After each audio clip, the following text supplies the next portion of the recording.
یزید بن زریع نے خالد حذا سے، انہوں نے عبد الرحمن بن ابی بکرہ سے، اور انہوں نے اپنے والد سے روایت کی کہ نبی کریم صلی اللہ علیہ وسلم کے سامنے ایک آدمی نے دوسرے آدمی کی تعریف کی، کہا تو آپ صلی اللہ علیہ وسلم نے فرمایا تم پر افسوس ہے، تم نے اپنے ساتھی کی گردن کاٹ دی، اپنے ساتھی کی گردن کاٹ دی۔ کئی بار کہا، پھر فرمایا تم میں سے کسی شخص نے لامحالہ اپنے ساتھی کی تعریف کرنی ہو تو اس طرح کہے میں فلاں کو ایسا سمجھتا ہوں، اصلیت کو جاننے والا اللہ ہے، اور میں اللہ کے علم کے مقابلے میں کسی کی خوبی بیان نہیں کر رہا، میں اسے ایسا سمجھتا ہوں، اگر وہ واقعی اس خوبی کو جانتا ہے تو کہے وہ اس طرح کی خوبی رکھتا ہے۔ صحیح مسلم حدیث نمبر 7501۔ محمد بن جعفر غندر نے کہا ہمیں شعبہ نے خالد حذا سے حدیث بیان کی، انہوں نے عبد الرحمن بن ابی بکرہ سے، انہوں نے اپنے والد سے، اور انہوں نے نبی کریم صلی اللہ علیہ وسلم سے روایت کی کہ آپ صلی اللہ علیہ وسلم کے سامنے ایک آدمی کا ذکر ہوا تو ایک شخص کہنے لگا اللہ کے رسول، کوئی آدمی رسول اللہ صلی اللہ علیہ وسلم کے بعد فلاں فلاں بات میں اس آدمی سے افضل نہیں۔ رسول اللہ صلی اللہ علیہ وسلم نے فرمایا تم پر افسوس، تم نے اپنے ساتھی کی گردن کاٹ دی۔ آپ بار بار یہ کہتے رہے۔ پھر رسول اللہ صلی اللہ علیہ وسلم نے فرمایا اگر تم میں سے کسی نے لامحالہ اپنے بھائی کی تعریف کرنی ہو تو اس طرح کہے میں سمجھتا ہوں فلاں اس طرح ہے، اگر وہ واقعی اس کو ایسا سمجھتا ہو پھر کہے اور میں اللہ کے علم کے مقابلے میں کسی کی خوبی بیان نہیں کرتا، یعنی جس سے یہ ثابت ہو کہ میں نعوذ باللہ اللہ کے علم کو جھٹلا رہا ہوں۔ صحیح مسلم حدیث نمبر 7502۔ ہاشم بن قاسم اور شبابہ بن سوار دونوں نے شعبہ سے اسی سند کے ساتھ یزید بن زریع کی حدیث کے مانند بیان کیا۔ ان دونوں کی روایتوں میں یہ نہیں کہ اس شخص نے کہا رسول اللہ صلی اللہ علیہ وسلم کے بعد کوئی شخص اس آدمی سے افضل نہیں۔ صحیح مسلم حدیث نمبر 7503۔ حضرت ابو موسیٰ رضی اللہ تعالیٰ عنہ سے روایت ہے، کہا نبی کریم صلی اللہ علیہ وسلم نے ایک شخص کو سنا، وہ کسی آدمی کی تعریف کر رہا تھا، تعریف میں اسے بہت بڑا چڑھا رہا تھا، تو آپ صلی اللہ علیہ وسلم نے فرمایا تم لوگوں نے اس کو ہلاک کر ڈالا، یا فرمایا تم لوگوں نے اس آدمی کی کمر توڑ دی۔ صحیح مسلم حدیث نمبر 7504۔ ابو معمر سے روایت ہے کہ ایک شخص کھڑا ہوا عمرہ میں سے کسی امیر کی تعریف کرنے لگا تو حضرت مقداد رضی اللہ تعالیٰ عنہ اس شخص پر مٹی ڈالنے لگے اور کہا رسول اللہ صلی اللہ علیہ وسلم نے ہمیں یہ حکم دیا تھا کہ ہم مدح سراؤں کے منہ میں مٹی ڈالیں۔ صحیح مسلم حدیث نمبر 7505۔ شعبہ نے منصور سے، انہوں نے ابراہیم بن یزید نخعی سے، انہوں نے حمام بن حارث سے روایت کی کہ ایک شخص حضرت عثمان رضی اللہ تعالیٰ عنہ کی تعریف کرنے لگا تو حضرت مقداد رضی اللہ تعالیٰ عنہ نے اس کا رخ کیا، اپنے گھٹنوں پر بیٹھے، وہ بھاری بھرکم جسم کے مالک تھے اور اس آدمی کے چہرے پر کنکریاں پھینکنے لگے۔ حضرت عثمان رضی اللہ تعالیٰ عنہ نے ان سے کہا آپ کیا کر رہے ہیں؟ انہوں نے کہا رسول اللہ صلی اللہ علیہ وسلم نے فرمایا تھا جب تم مدح سراؤں کو دیکھو تو ان کے چہروں میں مٹی ڈالو۔ صحیح مسلم حدیث نمبر 7506۔ سفیان ثوری نے منصور اور اعمش سے، انہوں نے ابراہیم سے، انہوں نے حمام سے، انہوں نے حضرت مقداد رضی اللہ تعالیٰ عنہ سے، اور انہوں نے نبی کریم صلی اللہ علیہ وسلم سے اسی حدیث کے مانند روایت کی۔ صحیح مسلم حدیث نمبر 7507۔ نافع سے روایت ہے حضرت عبداللہ بن عمر رضی اللہ تعالیٰ عنہما نے ان سے حدیث بیان کی کہ رسول اللہ صلی اللہ علیہ وسلم نے فرمایا میں نے خواب میں دیکھا کہ میں مسواک کر رہا ہوں، دو آدمی نے مجھے اپنی اپنی جانب کھینچا، ان میں سے ایک دوسرے سے بڑا تھا، میں نے مسواک چھوٹے کو پکڑا دی تو مجھ سے کہا گیا بڑے کو دیں، چنانچہ میں نے وہ بڑے کے حوالے کر دی۔ صحیح مسلم حدیث نمبر 7508۔ ہشام نے اپنے والد عروہ سے روایت کی، انہوں نے کہا حضرت ابو ہریرہ رضی اللہ تعالیٰ عنہ احادیث بیان کر رہے تھے اور آواز لگا رہے تھے اے حجرے کی مالکہ سنیے، اے حجرے کی مالکہ سنیے۔ اس وقت حضرت عائشہ رضی اللہ تعالیٰ عنہ اندر نماز پڑھ رہی تھیں، انہوں نے جب نماز مکمل کی تو عروہ سے کہا تم نے ابھی اسے اور اس کی کہی ہوئی بات نہیں سنی؟ نبی کریم صلی اللہ علیہ وسلم ایک وقت میں ایک بات یعنی حدیث ارشاد فرماتے تھے، اگر کوئی گننے والا اسے گنتا تو گن سکتا تھا۔ صحیح مسلم حدیث نمبر 7509۔ حداب بن خالد ازدی نے کہا ہمیں حمام نے زید بن اسلم سے حدیث بیان کی، انہوں نے عطا بن یسار سے اور انہوں نے حضرت ابو سعید خدری رضی اللہ تعالیٰ عنہ سے روایت کی کہ رسول اللہ صلی اللہ علیہ وسلم نے فرمایا مجھ سے سنی ہوئی باتیں مت لکھو، جس نے قرآن مجید کے ساتھ اس کے علاوہ میری کوئی بات یعنی حدیث لکھی وہ اس کو مٹا دے، البتہ میری حدیث یاد رکھ کر آگے بیان کرو، اس میں کوئی حرج نہیں۔ اور جس نے مجھ پر، حمام نے کہا میرا خیال ہے کہ انہوں یعنی زید بن اسلم نے کہا جان بوجھ کر جھوٹ باندھا وہ اپنا ٹھکانہ جہنم میں بنا لے۔ صحیح مسلم حدیث نمبر 7510۔ سیدنا صہیب رضی اللہ تعالیٰ عنہ سے روایت ہے کہ رسول اللہ صلی اللہ علیہ وسلم نے فرمایا تم سے پہلے لوگوں میں ایک بادشاہ تھا اور اس کا ایک جادوگر تھا، جب وہ جادوگر بوڑھا ہو گیا تو بادشاہ سے بولا کہ میں بوڑھا ہو گیا ہوں، میرے پاس کوئی لڑکا بھیج دیں کہ میں اس کو جادو سکھلاؤں۔ بادشاہ نے اس کے پاس ایک لڑکا بھیجا، وہ اس کو جادو سکھلاتا تھا۔ اس لڑکے کی آمد و رفت کی راہ میں ایک راہب تھا، یعنی عیسائی درویش یعنی پادری تارک الدنیا۔ وہ لڑکا اس کے پاس بیٹھا اور اس کا کلام سنا تو اسے اس کی باتیں اچھی لگی۔ اب جادوگر کے پاس جاتا تو راہب کی طرف سے ہو کر نکلتا اور اس کے پاس بیٹھتا، پھر جب جادوگر کے پاس جاتا تو جادوگر اس کو دیر سے آنے کی وجہ سے مارتا۔ آخر لڑکے نے جادوگر کے مارنے کا راہب سے گلہ کیا تو راہب نے کہا کہ جب تو جادوگر سے ڈرے تو یہ کہہ دیا کر کہ میرے گھر والوں نے مجھے روک رکھا تھا، اور جب تو اپنے گھر والوں سے ڈرے تو کہہ دیا کر کہ جادوگر نے مجھے روک رکھا تھا۔ اسی حالت میں وہ لڑکا رہا کہ اچانک ایک بڑے درندے پر گزرا کہ جس نے لوگوں کو آمد و رفت سے روک رکھا تھا۔ لڑکے نے کہا کہ آج میں معلوم کرتا ہوں کہ جادوگر افضل ہے یا راہب افضل ہے۔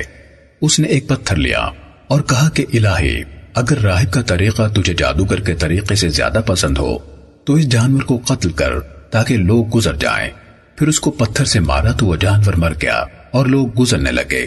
پھر وہ لڑکا راہب کے پاس آیا، اس سے یہ حال کہا تو وہ بولا کہ بیٹا تو مجھ سے بڑھ گیا ہے، یقیناً تیرا رتبہ یہاں تک پہنچا جو میں دیکھتا ہوں، اور تو ان قریب آزمایا جائے گا، پھر اگر تو آزمایا جائے تو میرا نام نہ بتلانا۔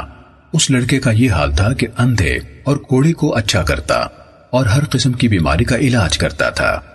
یہ حال جب بادشاہ کے مصاحب جو کہ اندھا ہو گیا تھا سنا تو اس لڑکے کے پاس بہت سے تحفے لایا اور کہنے لگا کہ یہ سب مال تیرا ہے اگر تم مجھے اچھا کر دے۔ لڑکے نے کہا کہ میں کسی کو اچھا نہیں کرتا، اچھا کرنا تو اللہ تعالیٰ کا کام ہے، اگر تو اللہ پر ایمان لائے تو میں اللہ سے دعا کروں گا تو وہ تجھے اچھا کر دے گا۔ وہ وزیر اللہ پر ایمان لایا تو اللہ نے اس کو اچھا کر دیا۔ وہ بادشاہ کے پاس گیا اور اس کے پاس بیٹھا جیسا کہ بیٹھا کرتا تھا۔ بادشاہ نے کہا کہ تیری آنکھیں کس نے روشن کی؟ وزیر بولا کہ میرے مالک نے۔ بادشاہ نے کہا کہ میرے سوا تیرا مالک کون ہے؟ وزیر نے کہا کہ میرا اور تیرا مالک اللہ ہے۔ بادشاہ نے اس کو پکڑا اور عذاب دینا شروع کر دیا، یہاں تک کہ اس نے لڑکے کا نام لے لیا۔ وہ لڑکا بلایا گیا، بادشاہ نے اس سے کہا کہ اے بیٹے تو جادو میں اس درجے پر پہنچا کہ اندھے اور کوڑی کو اچھا کرتا ہے اور بڑے بڑے کام کرتا ہے۔ وہ بولا کہ میں تو کسی کو اچھا نہیں کرتا بلکہ اللہ اچھا کرتا ہے۔ بادشاہ نے اس کو پکڑا اور مارتا رہا یہاں تک کہ اس نے راہب کا نام بتلایا۔ راہب پکڑ لیا گیا، اس سے کہا گیا کہ اپنے دین سے پھر جا۔ اس کے نہ ماننے پر بادشاہ نے ایک آرا منگوایا اور راہب کی مانگ پر رکھ کر اس کو چیر ڈالا یہاں تک کہ وہ دو ٹکڑے ہو کر گر پڑا۔ پھر وہ وزیر بلایا گیا، اس سے کہا گیا کہ تو اپنے دین سے پھر جا۔ اس نے بھی نہ مانا، اس کی مانگ پر آرا رکھا گیا اور چیر ڈالا یہاں تک کہ وہ دو ٹکڑے ہو کر گر پڑا۔ پھر وہ لڑکا بلایا گیا، اس سے کہا کہ اپنے دین سے پلٹ جا۔ اس نے بھی انکار کیا۔ بادشاہ نے اس کو اپنے چند ساتھیوں کے حوالے کیا اور کہا کہ اس کو فلاں پہاڑ پر لے جا کر چوٹی پر چڑھاؤ۔ جب تم چوٹی پر پہنچو تو اس لڑکے سے پوچھو، اگر وہ اپنے دین سے پھر جائے تو خیر، نہیں تو اس کو دھکیل دو۔ وہ اس کو لے گئے اور پہاڑ پر چڑھایا۔ لڑکے نے دعا کی کہ الہی جس طرح تو چاہے مجھے ان کے شر سے بچا۔ پہاڑ ہلا اور وہ لوگ گر پڑے۔ وہ لڑکا بادشاہ کے پاس چلا آیا۔ بادشاہ نے پوچھا کہ تیرے ساتھی کہاں گئے؟ اس نے کہا کہ اللہ نے مجھے ان کے شر سے بچا لیا۔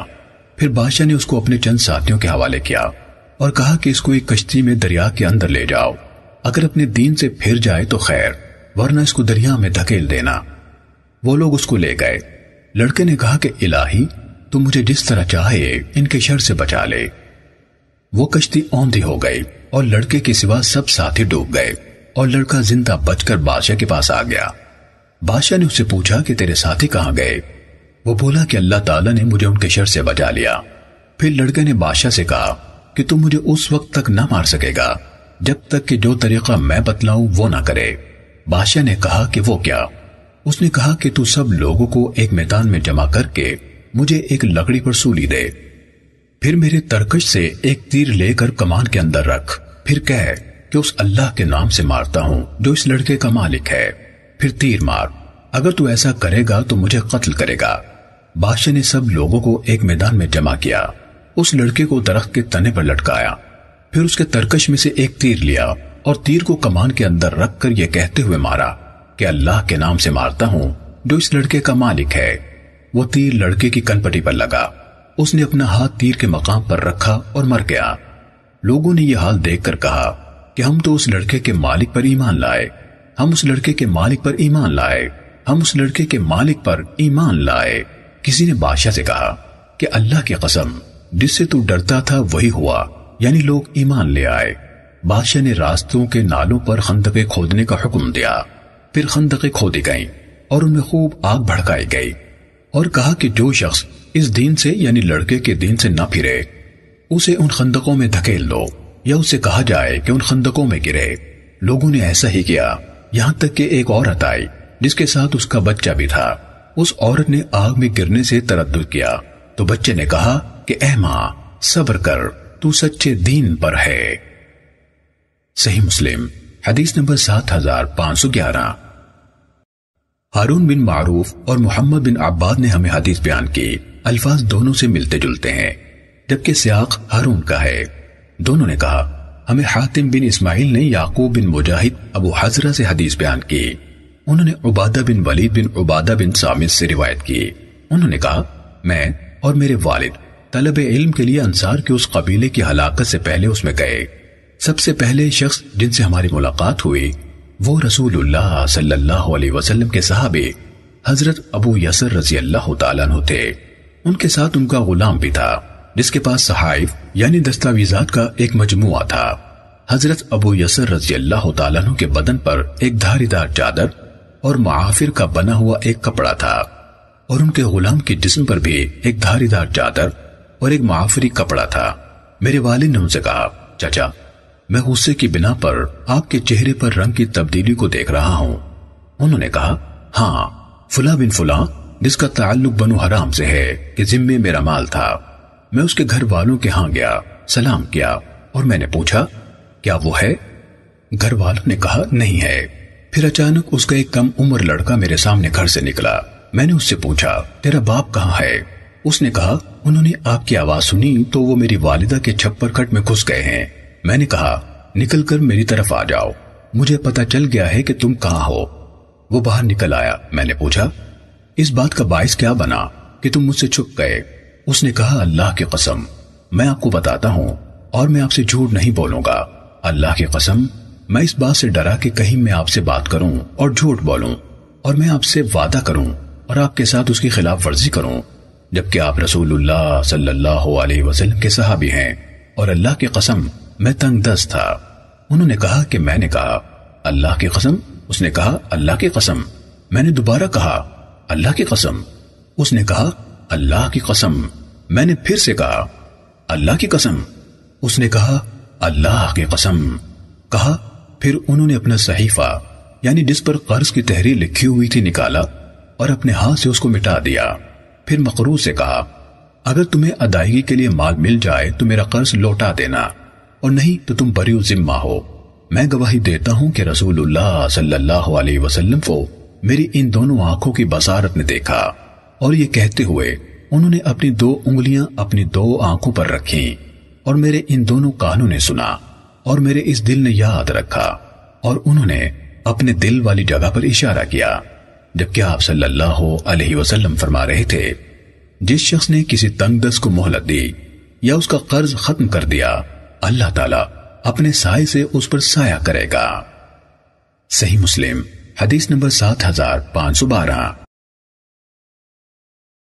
عبادہ بن ولید نے کہا میں نے ان سے کہا چچا جان اگر آپ اپنے غلام کی دھاری دار چادر لے لیتے اور اسے اپنا معافری کپڑا دے دیتے یا اس سے اس کا معافری کپڑا لے لیتے اور اسے اپنی دھاری دار چادر دے دیتے تو آپ کے جسم پر ایک جوڑا ہوتا اور اس کے جسم پر بھی ایک جوڑا ہوتا۔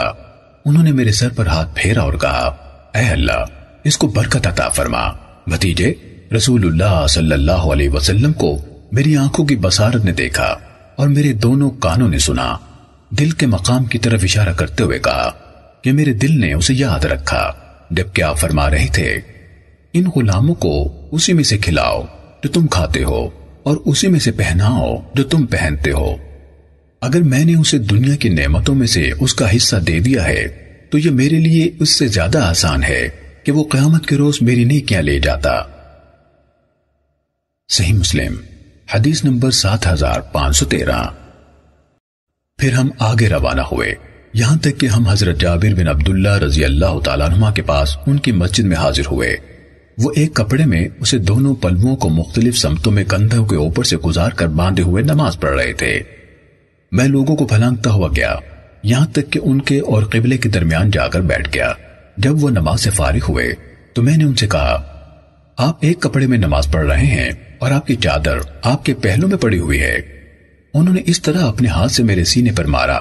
انہوں یعنی عبادہ نے اپنی انگلیاں الگ کی اور انہیں کمان کی طرح موڑا اور کہنے لگے میں یہی چاہتا تھا کہ تم جیسا کوئی نہ سمجھ میرے پاس آئے اور دیکھے کہ میں کیا کر رہا ہوں، پھر وہ بھی اس طرح کر لیا کرے۔ پھر کہا رسول اللہ صلی اللہ علیہ وسلم ہمارے اس مسجد میں تشریف لائے۔ آپ کے دستے مبارک میں ابن تاب کی کھجور کی ایک شاخ تھی۔ آپ نے مسجد کے قبلے کی طرف والی دیوار پر جمع ہوا بلغم لگا دیکھا۔ آپ نے کھجور کی شاخ سے اس کو کھرچ کر صاف کیا، پھر ہماری طرف رخ کر کے فرمایا تم میں سے کون پسند کرتا ہے کہ اللہ تعالیٰ اس سے اعراض فرمائے یعنی اس کی طرف نظر تک نہ کرے؟ کہا تو ہم سب ڈر گئے۔ آپ نے پھر فرمایا تم میں سے کون یہ پسند کرتا ہے کہ اللہ تعالیٰ اس سے اعراض فرمائے؟ کہا ہم پر خوف طاری ہو گیا۔ آپ نے پھر سے فرمایا تم میں سے کسے یہ بات اچھی لگتی ہے کہ اللہ تعالیٰ اس سے اعراض فرمائے؟ ہم نے عرض کی اللہ کے رسول ہم میں سے کسی کو بھی یہ بات پسند نہیں۔ آپ نے فرمایا تم میں سے کوئی شخص جب نماز کے لیے کھڑا ہوتا ہے تو اللہ تبارک و تعالی اس کے سامنے کی طرف ہوتا ہے، لہذا اسے سامنے کی طرف ہرگز تھوکنا نہیں چاہیے، نہ دائیں طرف ہی تھوکنا چاہیے، اپنی بائیں طرف بائیں پاؤں کے نیچے تھوکے۔ اگر جلدی نکلنے والی ہو تو اپنے کپڑے کے ساتھ اس طرح صاف کرے۔ پھر اپنے کپڑے کے ایک حصے کو دوسرے حصے پر تہ لگائے، پھر فرمایا مجھے خوشبو لا کر دو۔ قبیلے کا ایک نوجوان اٹھ کر اپنے گھر والوں کی طرف بھاگا اور اپنی ہتھیلی میں خوشبو لے گیا۔ رسول اللہ صلی اللہ علیہ وسلم نے وہ خوشبو لی، اسے چھڑی کے سرے پر لگایا اور جس جگہ سوکھا بلغم لگا ہوا تھا اس پر مل دے۔ حضرت جابر رضی اللہ تعالیٰ عنہ نے کہا یہاں سے تم نے اپنی مسجدوں میں خوشبو لگانی شروع کی۔ صحیح مسلم حدیث نمبر 7514۔ جابر رضی اللہ تعالیٰ عنہ نے کہا ہم رسول اللہ صلی اللہ علیہ وسلم کے ساتھ وادی بوات کی جنگ میں تھے۔ آپ قبیلہ جوہینہ کے سردار مجدی بن عمر جوہنی کو ڈھونڈ رہے تھے۔ پانی ڈھونے والے ایک اونٹ پر ہم 5، 6 اور 7 آدمی باری باری بیٹھتے تھے۔ انصار میں سے ایک آدمی کی اپنے اونٹ پر بیٹھنے کی باری آئی تو اس نے اونٹ کو بٹھایا اور اس پر سوار ہو گیا، پھر اس کو اٹھایا تو اس اونٹ نے اس کے حکم پر اٹھنے میں کسی حد تک دیر کی تو اس نے کہا کھڑا ہو، تم پر اللہ لعنت کرے۔ اس پر رسول اللہ صلی اللہ علیہ وسلم نے فرمایا یہ اپنے اونٹ پر لعنت کرنے والا کون ہے؟ اس نے کہا اللہ کے رسول میں۔ آپ نے فرمایا اس سے اتر جاؤ، جس پر لعنت کی گئی ہو وہ ہمارے ساتھ نہ چلے، اپنے آپ کو بد دعا نہ دو اور نہ اپنی اولاد کو بد دعا دو، نہ اپنے مال مویشی کو بد دعا دو۔ اللہ کی طرف سے مقرر کردہ قبولیت کی گھڑی کی موافقت نہ کرو، جس میں جو کچھ مانگا جاتا ہے وہ تمہیں عطا کر دیا جاتا ہے۔ صحیح مسلم حدیث نمبر 7515۔ ہم رسول اللہ صلی اللہ علیہ وسلم کے ساتھ روانہ ہوئے، یہاں تک کہ جب کسی حد تک شام ہو گئی اور ہم عرب کے پانیوں میں سے کسی پانی کے قریب پہنچے تو رسول اللہ صلی اللہ علیہ وسلم نے فرمایا، کون شخص ہے جو ہم سے پہلے جا کر حوض کے کنارے کو مضبوط کرنے کے لیے اس کی لپائی کرے گا اور خود بھی پانی پیے گا اور ہمیں بھی پانی پلائے گا؟ حضرت جابر رضی اللہ تعالیٰ عنہ نے کہا، میں کھڑا ہو گیا اور عرض کی، اللہ کے رسول، یہ ہے وہ آدمی۔ رسول اللہ صلی اللہ علیہ وسلم نے فرمایا، کون شخص جابر کے ساتھ جائے گا؟ تو حضرت جبار بن صخر رضی اللہ تعالیٰ عنہ کھڑے ہوئے۔ ہم کنویں کے پاس گئے اور ہم نے کنویں سے نکال کر حوض میں 1 یا 2 ڈول پانی ڈالے، پھر اس کو مٹی سے لیپا، بعد اس میں پانی بھرنا شروع کیا، یہاں تک کہ لبالب بھر دیا۔ سب سے پہلے ہم کو رسول اللہ صلی اللہ علیہ وسلم دکھلائی دیے۔ آپ صلی اللہ علیہ وسلم نے فرمایا، تم دونوں شخص اجازت دیتے ہو یعنی مجھ کو پانی پلانے کی اپنے جانور کو؟ ہم نے عرض کیا، ہاں یا رسول اللہ۔ آپ صلی اللہ علیہ وسلم نے اپنی اونٹنی کو چھوڑا، اس نے پانی پیا، پھر آپ صلی اللہ علیہ وسلم نے اس کی باگ کھینچی، اس نے پانی پینا موقوف کیا اور پیشاب کیا، پھر آپ صلی اللہ علیہ وسلم اس کو الگ لے گئے اور بٹھا دیا۔ بعد اس کے رسول اللہ صلی اللہ علیہ وسلم حوض کی طرف آئے اور وضو کیا، پھر میں کھڑا ہوا، رسول اللہ صلی اللہ علیہ وسلم کے وضو کرنے کی جگہ سے پانی لے کر وضو کیا۔ جبار بن صخر رضی اللہ تعالیٰ عنہ قضاء حاجت کے لیے چلے گئے تو رسول اللہ صلی اللہ علیہ وسلم نماز پڑھنے کے لیے کھڑے ہو گئے اور میرے جسم پر ایک چادر تھی۔ میں ایک طرف گیا کہ اس چادر کے دونوں کناروں کو مخالف سمتوں میں کندھوں پر ڈالوں تو وہ مجھے پوری نہ آئی، اس کی جھاگریں تھیں۔ میں نے اس چادر کو الٹ کر اس کے کنارے بدلے، پھر اس پر اپنی گردن سے زور ڈالا، یعنی گردن جھکا کر اسے اس کے نیچے دبایا، پھر آیا اور رسول اللہ صلی اللہ علیہ وسلم کی بائیں جانب کھڑا ہو گیا۔ آپ نے میرے ہاتھ سے پکڑ کر مجھے گھمایا یہاں تک کہ مجھے اپنی دائیں جانب کھڑا کیا۔ پھر جبار صخر رضی اللہ تعالیٰ عنہ آئے، انہوں نے وضو کیا اور آ کر رسول اللہ صلی اللہ علیہ وسلم کی بائیں جانب کھڑے ہوئے۔ آپ صلی اللہ علیہ وسلم نے ہم دونوں کے ہاتھ پکڑے اور ہمیں دھکیل کر اپنے پیچھے کھڑا کر دیا۔ رسول اللہ صلی اللہ علیہ وسلم تسلسل سے میری طرف دیکھ رہے تھے اور مجھے پتہ نہیں چل رہا تھا۔ پھر مجھے سمجھ آئی تو آپ نے ہاتھ سے اس طرح اشارہ فرمایا، آپ کا مقصد تھا کہ اپنی کمر باندھ لو۔ جب رسول اللہ صلی اللہ علیہ وسلم نماز سے فارغ ہوئے تو فرمایا، اے جابر، میں نے عرض کی، حاضر ہوں اللہ کے رسول۔ آپ صلی اللہ علیہ وسلم نے فرمایا، جب کپڑا کھلا ہو تو اس کے کناروں کو مخالف سمتوں میں لے جاؤ اور اگر تنگ ہو تو اس کو کمر کے اوپر باندھ لو۔ صحیح مسلم حدیث نمبر 7516۔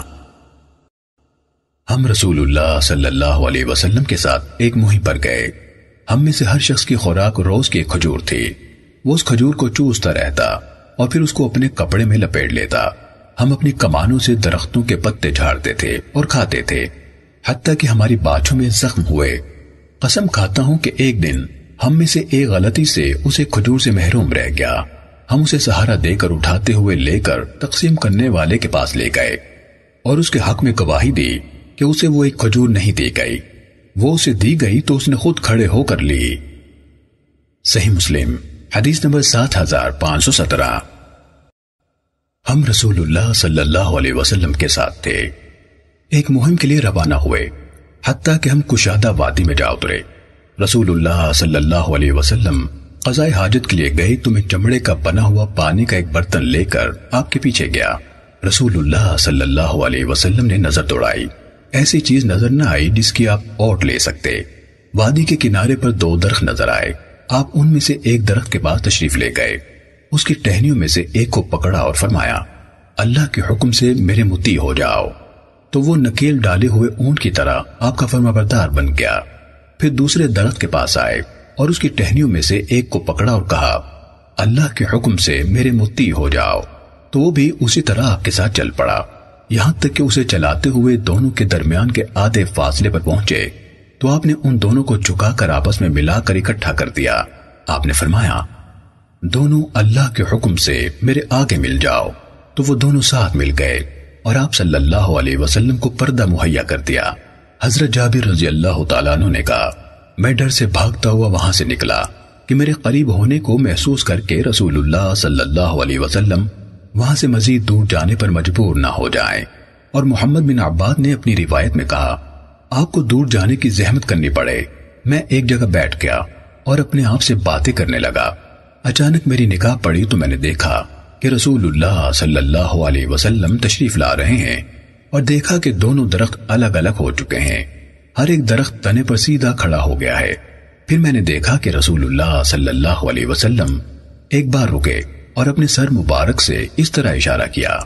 ابو اسماعیل حاتم بن اسماعیل نے اپنے سر سے دائیں بائیں اشارہ کیا۔ پھر آپ آگے تشریف لائے۔ جب میرے پاس پہنچے تو فرمایا، جابر، کیا تم نے میرے کھڑے ہونے کی جگہ دیکھی تھی؟ میں نے عرض کی، جی ہاں۔ آپ نے فرمایا، دونوں درختوں کی طرف جاؤ اور دونوں میں سے ہر ایک سے ایک ایک شاخ کاٹ لاؤ، یہاں تک کہ آ کر جب میری جگہ پر کھڑے ہو جاؤ تو ایک شاخ اپنی دائیں طرف ڈال دینا اور ایک شاخ بائیں طرف۔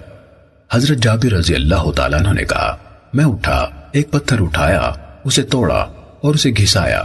جب وہ میرے کام کے لیے تیز ہو گیا تو ان دونوں درختوں کی طرف آیا، ہر ایک سے ایک ایک شاخ کاٹی، پھر ان کو گھسیٹتا ہوا آیا، یہاں تک کہ آ کر اس جگہ کھڑا ہوا جہاں پہلے رسول اللہ صلی اللہ علیہ وسلم کھڑے ہوئے تھے، تو ایک شاخ اپنی دائیں طرف ڈال دی اور ایک اپنی بائیں طرف۔ پھر میں آپ کے ساتھ جا ملا اور عرض کی، اللہ کے رسول، جو آپ نے فرمایا تھا میں نے کر دیا ہے، وہ کس لیے تھا؟ فرمایا، میں 2 قبروں کے پاس سے گزرا، ان کو عذاب دیا جا رہا تھا، میں نے ان کے بارے میں شفاعت کرنا چاہی کہ ان سے اس وقت تک کے لیے تخفیف کر دی جائے جب تک یہ شاخیں گیلی رہیں۔ صحیح مسلم حدیث نمبر 7518۔ حضرت جابر رضی اللہ تعالیٰ عنہ نے کہا، پھر ہم لشکر کے پاس آئے تو رسول اللہ صلی اللہ علیہ وسلم نے فرمایا، جابر، وضو کے پانی کے لیے آواز دو۔ تو میں نے ہر جگہ پکار کر کہا، کیا وضو کا پانی نہیں ہے؟ کیا وضو کا پانی نہیں ہے؟ کیا وضو کا پانی نہیں ہے؟ کہا، میں نے عرض کی، اللہ کے رسول صلی اللہ علیہ وسلم، مجھے قافلے میں ایک قطرہ پانی نہیں ملا۔ انصار میں سے ایک آدمی تھا جو رسول اللہ صلی اللہ علیہ وسلم کے لیے اپنے پرانے مشکیزے میں پانی ڈال کر اسے کھجور کی ٹہنی سے بنی ہوئی کھونٹی سے لٹکا کر ٹھنڈا کیا کرتا تھا۔ جابر رضی اللہ تعالیٰ عنہ نے کہا، آپ نے مجھ سے فرمایا، فلاں بن فلاں انصاری کے پاس جاؤ اور دیکھو اس کے پرانے مشکیزے میں کچھ ہے۔ کہا، میں کیا؟ اس کے اندر دیکھا تو مجھے اس مشکیزے کے منہ والی جگہ پر ایک قطرے کے سوا کچھ نظر نہ آیا۔ اگر میں اسے دوسرے برتن میں نکالتا تو اس کا خشک حصہ اسے پی لیتا۔ میں رسول اللہ صلی اللہ علیہ وسلم کی خدمت میں آیا اور عرض کی، اللہ کے رسول، مجھے اس مشکیزے کے منہ میں پانی کے ایک قطرے کے سوا کچھ نہیں ملا، اگر میں اسے اونڈیلوں تو اس کا خشک حصہ اسے پی لے گا۔ آپ صلی اللہ علیہ وسلم نے فرمایا، جاؤ اسے میرے پاس لاؤ۔ میں اسے آپ صلی اللہ علیہ وسلم کے پاس لے آیا۔ آپ نے اسے ہاتھ میں پکڑا اور کچھ کہنا شروع کیا، مجھے پتہ نہ چلا کہ آپ نے کیا کہا، اور اس مشکیزے کو اپنے دونوں ہاتھوں میں دبانے اور حرکت دینے لگے۔ پھر آپ نے مجھے وہ دے دیا تو فرمایا، جابر، پانی پلانے کا بڑا برتن منگواؤ۔ میں نے آواز دی، سواروں کا بڑا برتن ٹب لاؤ۔ اسے اٹھا کر میرے پاس لایا گیا تو میں نے اسے آپ صلی اللہ علیہ وسلم کے سامنے رکھ دیا۔ پھر رسول اللہ صلی اللہ علیہ وسلم نے اپنا مبارک ہاتھ پیالے میں اس طرح کیا، اسے پھیلایا اور اپنی انگلیاں الگ الگ کی، پھر اسے برتن کی تہ میں رکھا اور فرمایا، جابر، میرے ہاتھ پر پانی انڈیل دو اور بسم اللہ پڑھو۔ میں نے اسے آپ کے ہاتھ پر انڈیلا اور کہا، بسم اللہ۔ میں نے پانی کو رسول اللہ صلی اللہ علیہ وسلم کی انگلیوں کے درمیان سے پھوٹتے ہوئے دیکھا، پھر وہ بڑا برتن یعنی پانی کے جوش سے زور سے امڑنے اور گھومنے لگا، یہاں تک کہ پورا بھر گیا۔ تو آپ صلی اللہ علیہ وسلم نے فرمایا، جابر، جس جس کو پانی کی ضرورت ہے اسے آواز دو۔ کہا، لوگ آئے اور پانی لیا، یہاں تک کہ سب کی ضرورت پوری ہو گئی۔ کہا، میں نے اعلان کیا، کوئی باقی ہے جسے پانی کی ضرورت ہو؟ پھر رسول اللہ صلی اللہ علیہ وسلم نے برتن سے اپنا ہاتھ اٹھایا تو وہ اسی طرح بھرا ہوا تھا۔ صحیح مسلم حدیث نمبر 7519۔ اور لوگوں نے رسول اللہ صلی اللہ علیہ وسلم سے بھوک کی شکایت کی تو آپ صلی اللہ علیہ وسلم نے فرمایا، ان قریب اللہ تعالیٰ تمہیں کھانا دے گا۔ پھر ہم سمندر کے کنارے پر پہنچے، سمندر نے جوش مارا، ایک لہر سی آئی اور اس نے ایک سمندری جانور باہر پھینک دیا۔ ہم نے سمندر کے کنارے پر آگ جلائی اور اس کے گوشت کو پکایا، بھونا، کھایا اور سیر ہو گئے۔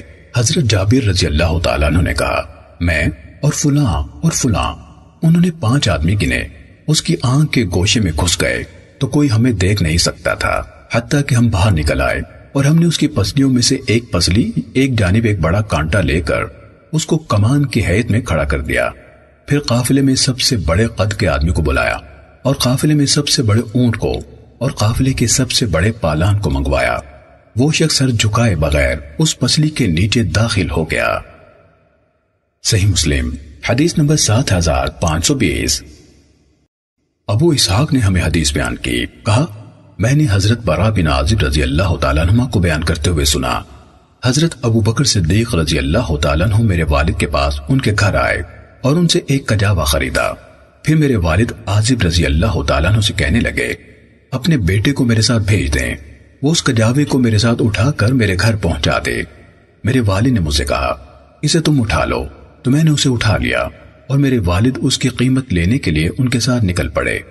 میرے والد نے مجھ سے کہا ابو بکر مجھے یہ بتائیں کہ جس رات آپ رسول اللہ صلی اللہ علیہ وسلم کے ساتھ ہجرت کے لیے نکلے تو آپ دونوں نے کیا کیا؟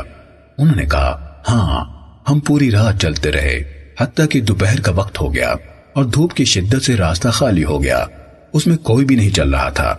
اچانک ایک لمبی چٹان ہمارے سامنے بلند ہوئی، اس کا سایہ بھی تھا، اس پر ابھی دھوپ نہیں آئی تھی۔ ہم اس کے پاس سواریوں سے اتر گئے، میں چٹان کے پاس آیا، ایک جگہ اپنے ہاتھ سے سواری تاکہ رسول اللہ صلی اللہ علیہ وسلم اس کے سائے میں سو جائیں۔ پھر میں نے آپ کے لیے اس جگہ پر ایک نرم کھال بچھا دی، پھر عرض کی اللہ کے رسول سو جائیے اور میں آپ کے ارد گرد کے علاقے کی تلاشی لیتا ہوں اور نگہبانی کرتا ہوں۔ آپ سو گئے، میں چاروں طرف نگرانی کرنے لگا تو میں نے دیکھا ایک چرواہا اپنی بکریاں لیے چٹان کی طرف آ رہا تھا، وہ بھی اس کے پاس اسی طرح آرام کرنا چاہتا تھا جس طرح ہم چاہتے تھے۔ میں اس سے ملا اور اس سے پوچھا لڑکے تم کس کے غلام ہو؟ اس نے کہا مدینے کے ایک شخص کا۔ میں نے کہا کیا تمہاری بکریوں کے تھنوں میں دودھ ہے؟ اس نے کہا ہاں۔ میں نے کہا کیا تم میرے لیے دودھ نکالو گے؟ اس نے کہا ہاں۔ میں نے ایک بکری کو پکڑا تو میں نے اس سے کہا تھنوں سے بال اور مٹی اور تنکے جھاڑ لو۔ ابو اسحاق نے کہا تھنوں سے بال مٹی اور تنکے جھاڑ لو۔ ابو اسحاق نے کہا میں نے حضرت براء رضی اللہ تعالیٰ عنہ کو دیکھا، وہ اپنا ایک ہاتھ دوسرے پر مار کر جھاڑ رہے تھے، چنانچہ اس نے میرے لیے لکڑی کے ایک پیالے میں تھوڑا سا دودھ نکال دیا۔ حضرت ابو بکر رضی اللہ تعالیٰ عنہ نے کہا میرے ہمراہ چمڑے کا ایک برتن بھی تھا، میں اس میں رسول اللہ صلی اللہ علیہ وسلم کے لیے پانی بھر کر رکھتا تھا تاکہ آپ نوش فرمائیں اور وضو کریں۔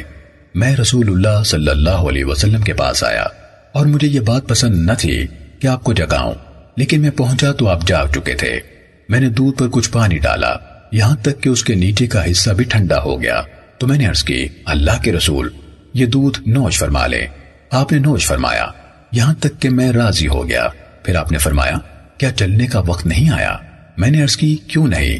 کہا پھر سورج ڈھل جانے کے بعد ہم روانہ ہو گئے اور سراقہ بن مالک ہمارے پیچھے آ گیا جبکہ ہم ایک سخت زمین میں چل رہے تھے۔ میں نے عرض کی ہمیں لیا گیا ہے۔ آپ نے فرمایا غم نہ کرو اللہ ہمارے ساتھ ہے۔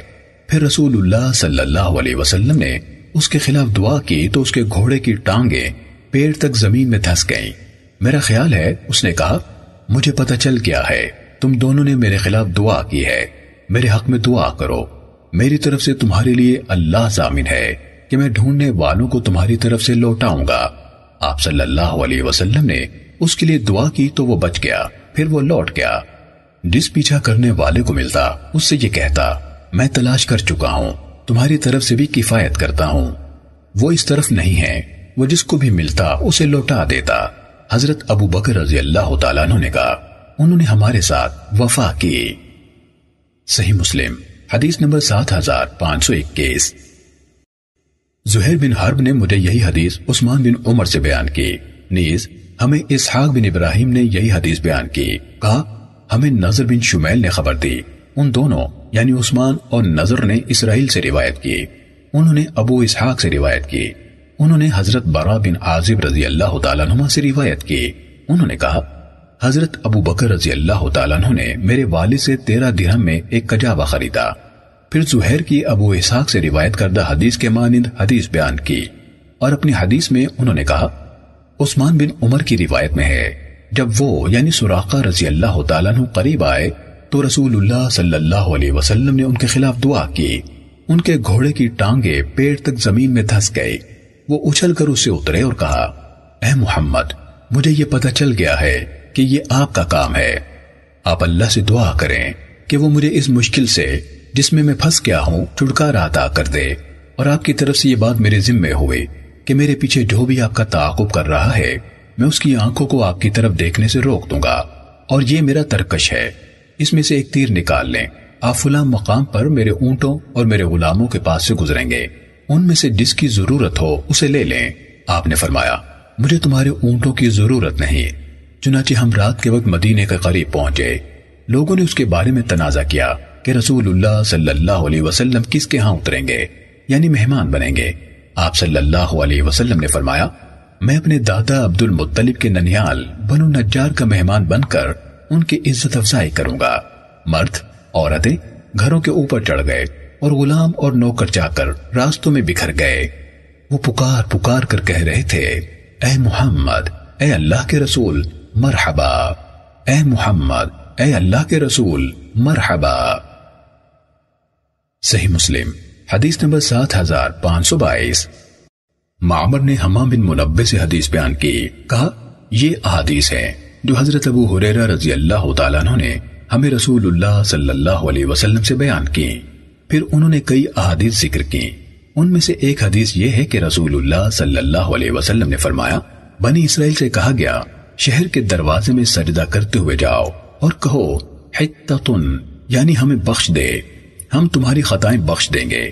انہوں نے اس کے الٹ کیا، چنانچہ وہ اپنے چودڑوں کے بل گھسیٹتے ہوئے دروازے سے داخل ہوئے اور انہوں نے حتتن کے بجائے ہمیں بالی میں دانا چاہیے کہا۔ صحیح مسلم حدیث نمبر 7523۔ ابن شہاب سے روایت ہے، کہا مجھے حضرت انس بن مالک رضی اللہ تعالیٰ عنہ نے خبر دی کہ اللہ عز و جل نے رسول اللہ صلی اللہ علیہ وسلم کی وفات سے پہلے آپ کی وفات تک لگاتار وحی نازل فرمائی، اور جس دن آپ کی وفات ہوئی اس دن سب سے زیادہ وحی آئی۔ صحیح مسلم حدیث نمبر 7524۔ سفیان نے قیس بن مسلم سے اور انہوں نے طارق بن شہاب سے روایت کی کہ یہودیوں نے حضرت عمر رضی اللہ تعالیٰ عنہ سے کہا، آپ لوگ مسلمان ایک ایسی آیت پڑھتے ہیں کہ اگر وہ آیت ہمارے ہاں نازل ہوتی تو ہم اس دن کو عید بنا لیتے۔ حضرت عمر رضی اللہ تعالیٰ عنہ نے کہا، میں جانتا ہوں وہ آیت کس جگہ اور کس دن نازل ہوئی تھی، اور جس وقت وہ نازل ہوئی تو رسول اللہ صلی اللہ علیہ وسلم کہاں تھے۔ یہ آیت عرفہ کے مقام پر نازل ہوئی تھی، اور اس وقت رسول اللہ صلی اللہ علیہ وسلم میدان عرفات میں تھے۔ سفیان نے کہا، مجھے شک ہے کہ حضرت عمر رضی اللہ تعالیٰ عنہ نے یہ بھی کہا تھا جمعے کا دن تھا یا نہیں۔ ان کی مراد اس آیت سے تھی، آج میں نے تمہارے لیے تمہارا دین مکمل کر دیا اور تم پر اپنی نعمت پوری کر دی۔ صحیح مسلم حدیث نمبر 7525۔ عبداللہ بن ادریس نے اپنے والد سے، انہوں نے قیس بن مسلم سے اور انہوں نے طارق بن شہاب سے روایت کی، کہا یہود نے حضرت عمر رضی اللہ تعالیٰ عنہ سے کہا، اگر یہ آیت ہم یہودیوں کی جماعت پر نازل ہوتی، آج میں نے تمہارے لیے تمہارا دین مکمل کر دیا اور تم پر اپنی نعمت کا اتمام کر دیا اور تمہارے لیے اسلام کو بطور دین پسند کر لیا، ہمیں پتہ ہوتا کہ وہ کس دن نازل ہوئی ہے تو ہم اس دن کو عید قرار دیتے۔ حضرت عمر رضی اللہ تعالیٰ عنہ نے کہا، میں وہ دن اور وہ گھڑی جس میں یہ آیت اتری تھی اور اس کے نزول کے وقت رسول اللہ صلی اللہ علیہ وسلم کس جگہ تھے سب کچھ جانتا ہوں۔ یہ آیت مزدلفہ کی رات آنے والی تھی تب اتری تھی، اور اس وقت ہم رسول اللہ صلی اللہ علیہ وسلم کے ساتھ عرفات میں تھے۔ صحیح مسلم حدیث نمبر 7526۔ ابو عمیس نے قیس بن مسلم سے اور انہوں نے طارق بن شہاب سے روایت کی، کہا یہودیوں میں سے ایک شخص حضرت عمر رضی اللہ تعالیٰ عنہ کے پاس آیا اور کہنے لگا، امیر المومنین، آپ کی کتاب میں ایک ایسی آیت ہے، آپ اسے پڑھتے ہیں، اگر وہ ہم یہودیوں پر نازل ہوئی ہوتی تو ہم اس دن کو عید قرار دیتے۔ آپ رضی اللہ تعالیٰ عنہ نے پوچھا، وہ کون سی آیت ہے؟ اس نے کہا، آج میں نے تمہارے لیے تمہارا دین مکمل کر دیا اور تم پر اپنی نعمت تمام کر دی اور تمہارے لیے اسلام کو دین کے طور پر پسند کر لیا۔ تو حضرت عمر رضی اللہ تعالیٰ عنہ نے کہا، میں وہ دن بھی جانتا ہوں جس میں یہ نازل ہوئی، وہ جگہ بھی جہاں یہ نازل ہوئی۔ یہ آیت عرفات میں جمعے کے دن رسول اللہ صلی اللہ علیہ وسلم پر نازل ہوئی تھی۔ صحیح مسلم حدیث نمبر 7527۔ یونس نے ابن شہاب سے روایت کی، انہوں نے کہا مجھے عروہ بن زبیر نے خبر دی کہ انہوں نے حضرت عائشہ رضی اللہ تعالیٰ عنہ سے اللہ عز و جل کے فرمان اگر تمہیں خدشہ ہو کہ تم یتیم لڑکیوں کے معاملے میں انصاف نہیں کر پاؤ گے تو ان عورتوں میں سے جو تمہیں اچھی لگیں 2-2 3-3 4-4 سے نکاح کر لو کے بارے میں سوال کیا تو انہوں نے کہا میرے بھانجے یہ اس یتیم لڑکی کے بارے میں ہے جو اپنے ولی کی کفالت میں ہوتی ہے، اس کے موروثی مال میں اس کے ساتھ شریک ہوتی ہے تو اس کے ولی یعنی چچا زاد وغیرہ کو اس کا مال اور جمال دونوں پسند ہوتے ہیں اور اس کا ولی چاہتا ہے کہ اس کے مہر میں انصاف کیے بغیر اس سے شادی کر لے اور وہ بھی اسے اتنا مہر دے جتنا کوئی دوسرا اسے دے گا۔ چنانچہ ان لوگوں کو اس بات سے روک دیا گیا کہ وہ ان کے ساتھ شادی کریں الا یہ کہ وہ مہر میں ان سے انصاف کریں اور مہر میں جو سب سے اونچا طریقہ رائج ہے اس کی پابندی کریں، اور اگر وہ ایسا نہیں کر سکتے تو انہیں حکم دیا گیا کہ ان یتیم لڑکیوں سے سوا جو عورتیں انہیں اچھی لگیں ان سے شادی کر لیں۔ عروہ نے کہا حضرت عائشہ رضی اللہ تعالیٰ عنہ نے فرمایا پھر لوگوں نے اس آیت کے بعد رسول اللہ صلی اللہ علیہ وسلم سے عورتوں کے حوالے سے مزید دریافت کیا تو اللہ عز و جل نے یہ آیت نازل فرمائی اور یہ آپ سے عورتوں کے بارے میں دریافت کرتے ہیں، کہیے اللہ تمہیں ان کے بارے میں فتویٰ دیتا ہے اور جو کچھ تم پر کتاب میں پڑھا جاتا ہے وہ ان یتیم عورتوں کے بارے میں ہے جنہیں تم وہ نہیں دیتے جو ان کے لیے فرض کیا گیا ہے اور رغبت رکھتے ہو کہ ان سے نکاح کر لو۔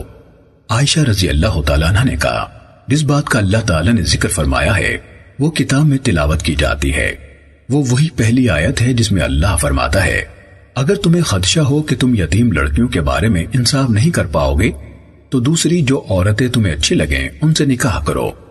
حضرت عائشہ رضی اللہ تعالیٰ عنہ نے کہا اور بات والی آیت میں اللہ تعالیٰ کے فرمان اور تم ان کے نکاح سے رغبت کرتے ہو، اس کا مطلب ہے کہ جب تم میں سے کسی کے سرپرستی میں رہنے والی لڑکی مال اور جمال میں کم ہو تو اس سے شادی کرنے سے روگردانی کرنا، چنانچہ ان سے نکاح کی رغبت نہ ہونے کی بنا پر ان کو منع کیا گیا کہ وہ جن یتیم لڑکیوں کے مال اور جمال میں رغبت رکھتے ہیں ان سے بھی شادی نہ کریں الا یہ کہ مہر میں انصاف سے کام لیں۔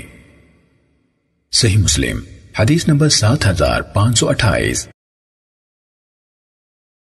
صالح نے ابن شہاب سے روایت کی، کہا مجھے عروہ نے بتایا کہ انہوں نے حضرت عائشہ رضی اللہ تعالیٰ عنہ سے اللہ تبارک و تعالیٰ کے فرمان اور تمہیں خدشہ ہو کہ تم یتیم لڑکیوں کے بارے میں انصاف نہ کر پاؤ گے کے بارے میں پوچھا، پھر زہری سے یونس کی روایت کردہ حدیث کے مطابق بیان کیا اور اس کے آخر میں مزید کہا اگر وہ مال اور جمال میں کم ہو تو تمہارے ان سے اعراض کرنے کی بنا پر۔ صحیح مسلم حدیث نمبر 7529۔ ابو اسامہ نے کہا ہمیں ہشام نے اپنے والد عروہ سے حدیث بیان کی، انہوں نے حضرت عائشہ رضی اللہ تعالیٰ عنہ سے اللہ عز و جل کے فرمان اگر تمہیں خدشہ ہو کہ تم یتیم لڑکیوں کے بارے میں عدل نہیں کر پاؤ گے کے متعلق روایت کی۔ عائشہ رضی اللہ تعالیٰ عنہ نے کہا یہ آیت ایسے آدمی کے بارے میں نازل ہوئی جس کے پاس کوئی یتیم لڑکی ہو، وہ اس کا ولی اور وارث ہو، اس لڑکی کا مال میں بھی حق ہو، اس لڑکی کے مفاد کے لیے کوئی شخص جھگڑا کرنے والا بھی نہ ہو تو وہ آدمی اس لڑکی کے مال کی بنا پر اس کی کہیں اور شادی نہ کرے اور اسے نقصان پہنچائے اور اسے برا سلوک کرے تو اس اللہ نے فرمایا اگر تمہیں اندیشہ ہے کہ تم یتیم لڑکیوں کے معاملے میں انصاف نہ کر پاؤ گے تو دوسری جو عورتیں تمہیں اچھی لگیں انہی سے نکاح کرو، وہ اللہ فرماتا ہے دوسری عورتوں سے نکاح کر لو جو میں نے تمہارے لیے نکاح کے طریق پر حلال کی ہیں اور اس لڑکی کو چھوڑ دو جس کو تم نقصان پہنچا رہے ہو۔ صحیح مسلم حدیث نمبر 7523۔ عبدہ بن سلیمان نے ہشام سے، انہوں نے حضرت عائشہ رضی اللہ تعالیٰ عنہ سے اللہ عز و جل کے فرمان جو کتاب میں ان یتیم عورتوں کے بارے میں تلاوت کی جاتی ہے جن کو تم وہ مہر نہیں دیتے جو ان کے حق میں فرض ہے اور ان کے نکاح سے رغبت کرتے ہو کے بارے میں روایت بیان کی۔ عائشہ رضی اللہ تعالیٰ عنہ نے کہا یہ ایسی یتیم لڑکی کے بارے میں نازل ہوئی جو کسی آدمی کے پاس ہوتی، اس کے مال میں اس کے ساتھ شریک ہوتی اور وہ اسے شادی کرنے سے کنارہ کشی کرتا ہے اور اس بات کو بھی ناپسند کرتا ہے کہ کسی اور کے ساتھ اس کی شادی کرے اور اس شخص کو اپنے مال میں شریک کرے تو وہ اسے ویسے ہی بٹھائے رکھتا ہے، نہ خود اس سے شادی کرتا ہے اور نہ کسی اور سے اس کی شادی کرتا ہے۔ صحیح مسلم حدیث نمبر 7531۔ ابو اسامہ نے کہا ہمیں ہشام نے اپنے والد سے خبر دی، انہوں نے اللہ عز و جل کے فرمان اور یہ لوگ آپ سے عورتوں کے بارے میں سوال کرتے ہیں، کہیے اللہ تمہیں ان کے بارے میں فتویٰ دیتا ہے، مکمل آیت کے بارے میں حضرت عائشہ رضی اللہ تعالیٰ عنہ سے روایت کی۔ انہوں نے کہا یہ ایسی یتیم لڑکی کے بارے میں ہے جو کسی آدمی کے پاس ہوتی ہے، شاید وہ ایسی بھی ہوتی ہے کہ وہ اس کے مال میں حتیٰ کہ کھجور کے درختوں میں بھی اس کے ساتھ شریک ہوتی ہے، وہ خود بھی اس سے روگردانی کرتا یعنی اس سے شادی کرنے سے اور کسی اور کے ساتھ اس کی شادی کر کے اس شخص کو اپنے مال میں شریک کرنے کو بھی پسند نہیں کرتا، تو وہ اسے ویسے ہی رہنے دیتا ہے۔ صحیح مسلم حدیث نمبر 7532۔ عبدہ بن سلیمان نے ہشام بن عروہ سے، انہوں نے اپنے والد سے اور انہوں نے حضرت عائشہ رضی اللہ تعالیٰ عنہ سے اللہ عز و جل کے فرمان اور جو فقیر ہو وہ دستور کے مطابق کھا لے کے متعلق روایت کی۔ عائشہ رضی اللہ تعالیٰ عنہ نے فرمایا یہ آیت یتیم کے مال کے ایسے متولی کے بارے میں نازل ہوئی ہے جو اس کی نگہداشت کرتا ہے اور اس کو سنوارتا یعنی بڑھاتا ہے کہ اگر وہ ضرورت مند ہے تو اس میں سے خود بھی کھا سکتا ہے۔ صحیح مسلم حدیث نمبر 7533۔ ابو اسامہ نے کہا ہمیں ہشام نے اپنے والد سے حدیث بیان کی، انہوں نے حضرت عائشہ رضی اللہ تعالیٰ عنہ سے اس عز و جل کے فرمان اور جو شخص غنی ہو وہ اجتناب کرے اور جو شخص ضرورت مند ہو وہ عرف اور رواج کے مطابق کھا لے کے متعلق روایت کی۔ عائشہ رضی اللہ تعالیٰ عنہ نے کہا یہ آیت یتیم کے سرپرست کے متعلق نازل ہوئی کہ جب وہ محتاج ہو تو اس کے مال میں سے معروف طریقے سے اتنا لے سکتا ہے جتنا اپنا مال استعمال کرتا تھا۔ صحیح مسلم حدیث نمبر 7534۔ ابن نمیر نے کہا ہمیں ہشام نے اسی سند کے ساتھ یہی حدیث بیان کی۔ صحیح مسلم حدیث نمبر 7535۔ عروہ نے حضرت عائشہ رضی اللہ تعالیٰ عنہ سے اس اللہ عز و جل کے فرمان جب کافر تم پر چڑھ آئے تمہارے اوپر کی جانب سے اور تمہارے نیچے کی طرف سے اور جب آنکھیں پھر گئیں اور دل منہ کو آنے لگے کے متعلق روایت کی۔ عائشہ رضی اللہ تعالیٰ عنہ نے فرمایا یہ خندق کے روز ہوا تھا۔ صحیح مسلم حدیث نمبر 7536۔ عبدہ بن سلیمان نے کہا ہمیں ہشام بن عروہ نے اپنے والد سے اور انہوں نے حضرت عائشہ رضی اللہ تعالیٰ عنہ سے آیت اور اگر کوئی عورت اپنے خاوند کی طرف سے بے رغبتی یا روگردانی کا اندیشہ محسوس کرے مکمل آیت کے بارے میں روایت کی۔ عائشہ رضی اللہ تعالیٰ عنہ نے فرمایا یہ آیت اس عورت کے متعلق نازل ہوئی تھی جو کسی مرد کے نکاح میں ہو، اس کی صحبت میں لمبا عرصہ بیت گیا، وہ اسے طلاق دینا چاہے تو وہ عورت کہے مجھے طلاق نہ دو، اپنے پاس رکھو، تم میری طرف سے میرے واجبات سے بری ذمہ ہو، چنانچہ یہ آیت نازل ہوئی۔ صحیح مسلم حدیث نمبر 7537۔ ابو اسامہ نے کہا ہمیں ہشام بن عروہ نے اپنے والد سے بیان کیا، انہوں نے حضرت عائشہ رضی اللہ تعالیٰ عنہ سے اس اللہ عز و جل کے فرمان اگر کوئی عورت اپنے خاوند کی طرف سے بے رغبتی یا روگردانی کا اندیشہ محسوس کرنے کے متعلق روایت کی۔ عائشہ رضی اللہ تعالیٰ عنہ نے فرمایا یہ آیت اس عورت کے متعلق نازل ہوئی جو مدت سے کسی مرد کے ہاں ہو، اسے اندیشہ ہو کہ شاید اب وہ اسے اپنے تعلق کو زیادہ نہ کرے گا اور اس عورت کو اس کا ساتھ میسر ہو اور اولاد ہو اور یہ نہ چاہے کہ وہ مرد اسے چھوڑ دے تو اسے کہہ دے کہ تم میرے معاملے میں حقوق زوجیہ سے بری ذمہ ہو۔ صحیح مسلم حدیث نمبر 7538۔ ابو معاویہ نے ہشام بن عروہ سے اور انہوں نے اپنے والد سے روایت کی، انہوں نے کہا مجھ سے حضرت عائشہ رضی اللہ تعالیٰ عنہ نے فرمایا بھانجے لوگوں کو حکم دیا گیا تھا کہ وہ نبی صلی اللہ علیہ وسلم کے اصحاب کے لیے استغفار کریں تو انہوں نے ان کو برا کہنا شروع کر دیا۔ صحیح مسلم حدیث نمبر 7539۔ ابو اسامہ نے کہا ہمیں ہشام نے اسی سند کے ساتھ اسی کے مانند روایت کی۔ صحیح مسلم حدیث نمبر 7540۔ معاذ عنبری نے کہا ہمیں شعبہ نے مغیرہ بن نعمان سے حدیث بیان کی، انہوں نے حضرت سعید بن جبیر سے روایت کی، کہا کہ اہل کوفہ کا اس آیت کے بارے میں اختلاف ہو گیا، جس شخص نے کسی مومن کو جان بوجھ کر قتل کیا اس کی سزا جہنم ہے۔ چنانچہ میں سفر کر کے حضرت ابن عباس رضی اللہ تعالیٰ عنہ کے پاس گیا اور ان سے اس آیت کے متعلق پوچھا تو انہوں نے کہا یہ آیت آخر میں نازل ہوئی، پھر کسی چیز یعنی قرآن کی کسی دوسری آیت یا آپ صلی اللہ علیہ وسلم کے فرمان نے اس کو منسوخ نہیں کیا۔ صحیح مسلم حدیث نمبر 7541۔ محمد بن جعفر اور نضر بن شمیل دونوں نے کہا ہمیں شعبہ نے اسی سند کے ساتھ حدیث بیان کی۔ ابن جعفر کی روایت میں ہے یہ آیت آخر میں اترنے والی آیات میں اتری، اور نضر کی روایت میں ہے یہ آیت یقیناً ان آیتوں میں سے ہے جو آخر میں اتری۔ صحیح مسلم حدیث نمبر 7542۔ منصور نے حضرت سعید بن جبیر سے روایت کی، کہا مجھ سے عبد الرحمن بن ابزہ نے کہا کہ میں ان کے لیے حضرت ابن عباس رضی اللہ تعالیٰ عنہما سے ان دو آیتوں کے متعلق دریافت کروں، اور جو شخص جان بوجھ کر کسی مومن کو قتل کر دے اس کی سزا جہنم ہے اور وہ اس میں ہمیشہ رہے گا۔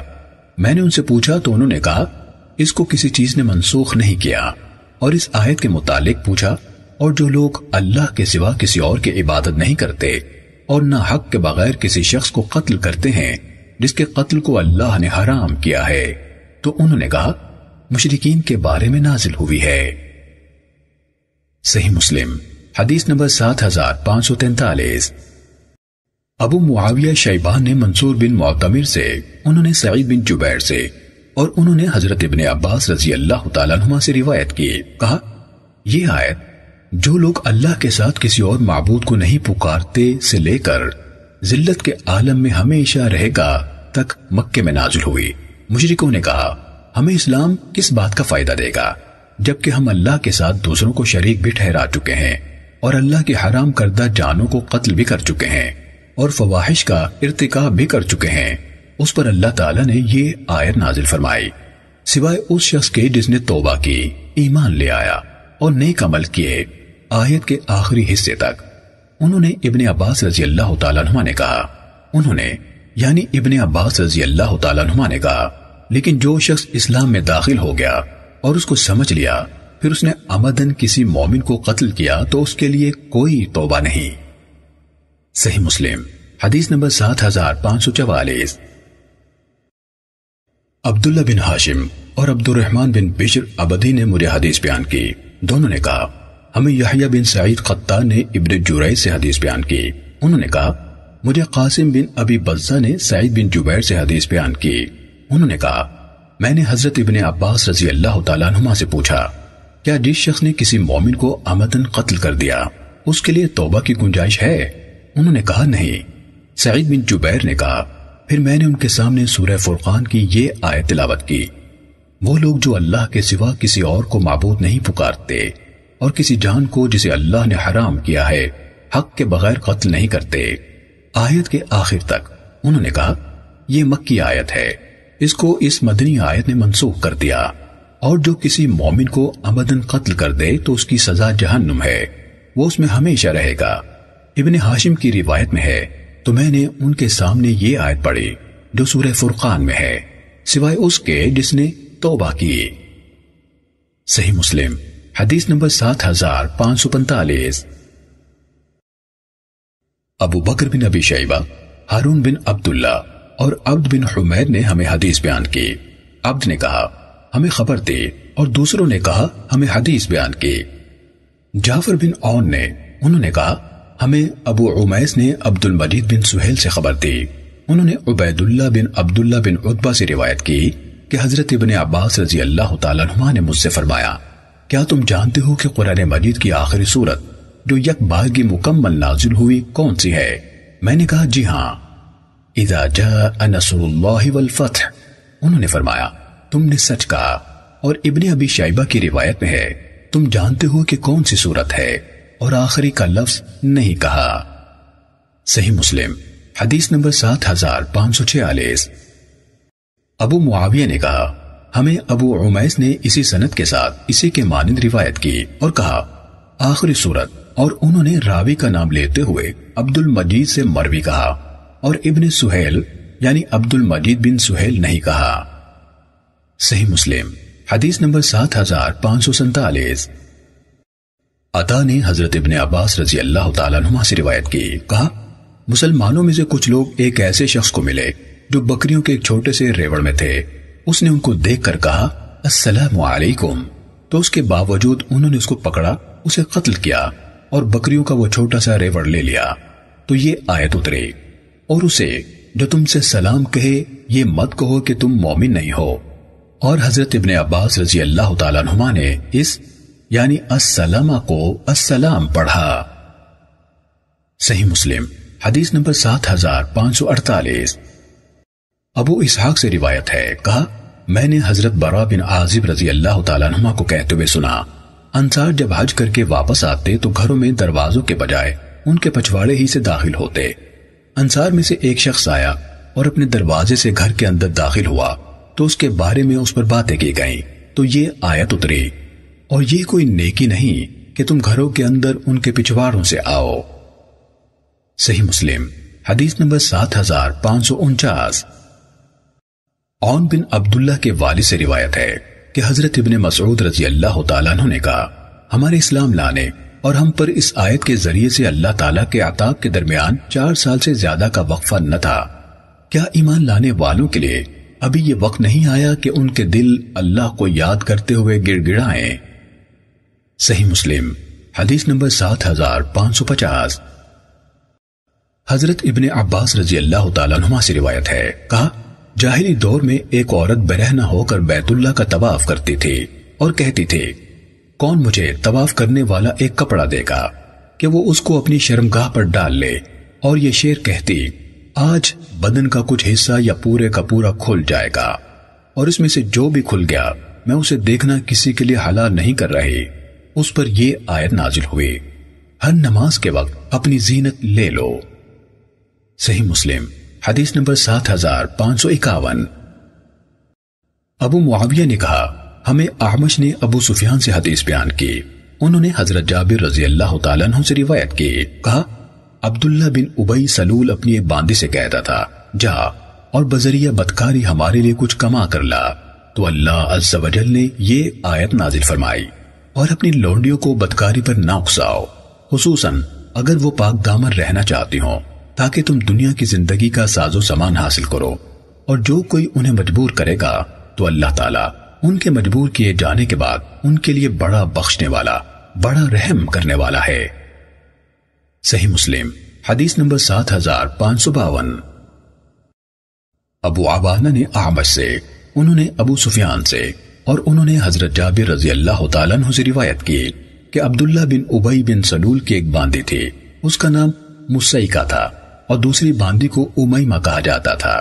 وہ ان دونوں سے زبردستی زنا کرانا چاہتا تھا۔ ان دونوں نے رسول اللہ صلی اللہ علیہ وسلم کی خدمت میں اس بات کی شکایت کی تو اللہ عز و جل نے آیت اور اپنی نوجوان لونڈیوں کو بدکاری پر نہ اکساؤ اگر وہ پاک دامن رہنا چاہتی ہوں، اس اللہ کے فرمان بڑا بخشنے والا، ہمیشہ رحم کرنے والا ہے تک نازل فرمائی۔ صحیح مسلم حدیث نمبر 7553۔ عبداللہ بن ادریس نے اعمش سے، انہوں نے ابراہیم سے، انہوں نے ابو معمر سے، اور انہوں نے حضرت عبداللہ بن مسعود رضی اللہ تعالیٰ عنہ سے اللہ عز و جل کے اس فرمان کے متعلق روایت کی، وہ لوگ جنہیں یہ کافر پکارتے ہیں وہ خود اپنے رب کی طرف وسیلہ تلاش کرتے ہیں کہ ان میں سے کون زیادہ نزدیک ہوگا۔ ابن مسعود رضی اللہ تعالیٰ عنہ نے کہا جنوں کی ایک جماعت مسلمان ہو گئی تھی اور اس سے پہلے ان کی پوجا کی جاتی تھی، تو جو ان کی عبادت کیا کرتے تھے ان کی عبادت پر قائم رہے، جبکہ جنوں کی یہ جماعت خود اسلام لے آئی۔ صحیح مسلم حدیث نمبر 7554۔ سفیان نے اعمش سے، انہوں نے ابراہیم سے، انہوں نے ابو معمر سے، اور انہوں نے حضرت عبداللہ رضی اللہ تعالیٰ عنہ سے اس آیت کے متعلق روایت کی، وہ لوگ جنہیں یہ کافر پکارتے ہیں وہ خود اپنے رب کی طرف وسیلہ تلاش کرتے ہیں۔ ابن مسعود رضی اللہ تعالیٰ عنہ نے کہا انسانوں کی ایک جماعت جنوں کی ایک جماعت کی پرستش کرتی تھی، تو جنوں کی جماعت نے اسلام قبول کر لیا اور انسان بدستور ان کی عبادت سے لگے رہے۔ اس پر یہ آیت نازل ہوئی، وہ لوگ جنہیں یہ پکارتے ہیں وہ خود اپنے رب کی طرف کسی نیک عمل کا وسیلہ تلاش کرتے ہیں۔ صحیح مسلم حدیث نمبر 7555۔ شعبہ نے سلیمان اعمش سے اسی سند کے ساتھ یہی روایت کی۔ صحیح مسلم حدیث نمبر 7556۔ عبداللہ بن عتبہ نے حضرت عبداللہ بن مسعود رضی اللہ تعالیٰ عنہ سے اس آیت کے متعلق روایت کی۔ وہ لوگ جنہیں یہ کافر پکارتے ہیں وہ خود اپنے رب کی طرف کسی نیک عمل کا وسیلہ ڈھونڈتے ہیں۔ انہوں نے کہا یہ آیت عربوں کے ایک ایسے گروہ کے بارے میں نازل ہوئی جو جنوں کے ایک گروہ کی عبادت کیا کرتے تھے۔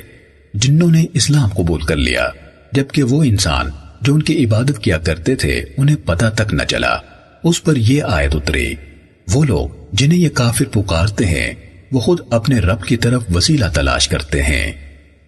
صحیح مسلم حدیث نمبر 7557۔ ابو بشر نے سعید بن جبیر سے روایت کی، کہا میں نے سیدنا ابن عباس رضی اللہ تعالیٰ عنہ سے کہا کہ سورۃ التوبہ۔ انہوں نے کہا کہ سورۃ التوبہ، اور کہا کہ بلکہ وہ سورت تو ذلیل کرنے والی ہے اور فضیحت کرنے والی ہے کافروں اور منافقوں کی۔ اس سورت میں برابر اترتا رہا کہ اور ان میں سے یہاں تک کہ منافق لوگ سمجھے کہ کوئی باقی نہ رہے گا جس کا ذکر اس سورت میں نہ کیا جائے گا۔ میں نے کہا کہ سورۃ الانفال۔ انہوں نے کہا کہ وہ سورت تو بدر کی لڑائی کے بارے میں ہے، اس میں مال غنیمت کے احکام مذکور ہیں۔ میں نے کہا سورۃ الحشر۔ انہوں نے کہا کہ وہ بنی نذیر کے انجام کے بارے میں نازل ہوئی۔ صحیح مسلم حدیث نمبر 7558۔ علی بن موسر نے ابو حیان سے، انہوں نے شعبی سے، اور انہوں نے حضرت ابن عمر رضی اللہ تعالیٰ عنہ سے روایت کی، کہا حضرت عمر رضی اللہ تعالیٰ عنہ نے رسول اللہ صلی اللہ علیہ وسلم کے منبر پر کھڑے ہو کر خطبہ دیا، اللہ تعالیٰ کی حمد و ثنا بیان کی، پھر کہا اس کے بعد سنو، شراب کی حرمت نازل ہوئی۔ جس دن وہ نازل ہوئی اس وقت وہ 5 چیزوں سے بنتی تھی، گندم، جو، خشک کھجور، انگور اور شہد سے۔ خمر وہ ہے جو عقل کو ڈھانپ لے، اور لوگوں 3 چیزیں ایسی ہیں جن کے متعلق میں شدت سے چاہتا ہوں کہ رسول اللہ صلی اللہ علیہ وسلم نے ان کے بارے میں ہمیں اور زیادہ قطعیت سے بتایا ہوتا، دادا اور کلالہ کی میراث اور سود کے ابواب میں سے چند ابواب۔ صحیح مسلم حدیث نمبر 7559۔ ابن ادریس نے کہا ہمیں ابو حیان نے شعبی سے حدیث بیان کی، انہوں نے حضرت عبداللہ بن عمر رضی اللہ تعالیٰ عنہ سے روایت کی، کہا میں نے حضرت عمر ابن الخطاب رضی اللہ تعالیٰ عنہ کو رسول اللہ صلی اللہ علیہ وسلم کے منبر پر فرماتے ہوئے سنا، حمد و ثنا کے بعد لوگوں شراب کی حرمت نازل ہوئی تو وہ 5 چیزوں سے بنائی جاتی تھی، انگور، کھجور، شہد، گندم اور جو سے، اور خمر یعنی شراب وہ ہے جو عقل کو ڈھانک دے۔ لوگوں 3 چیزیں ایسی ہیں جن کے متعلق میں چاہتا تھا کہ رسول اللہ صلی اللہ علیہ وسلم ہمیں اور زیادہ قطعیت سے واضح فرما دیتے، دادا اور کلالہ کی میراث اور سود کی صورتوں میں سے چند صورتیں۔ صحیح مسلم حدیث نمبر 7560۔ اسماعیل بن علیہ اور عیسیٰ بن یونس دونوں نے ابو حیان سے اسی سند کے ساتھ ان دونوں کی حدیث کے مانند روایت کی، البتہ ابن علیہ کی حدیث میں ہے انگور جس طرح ابن ادریس نے کہا ہے، اور عیسیٰ کی روایت میں کشمش ہے جس طرح ابن موسر نے کہا ہے۔ صحیح مسلم حدیث نمبر 7561۔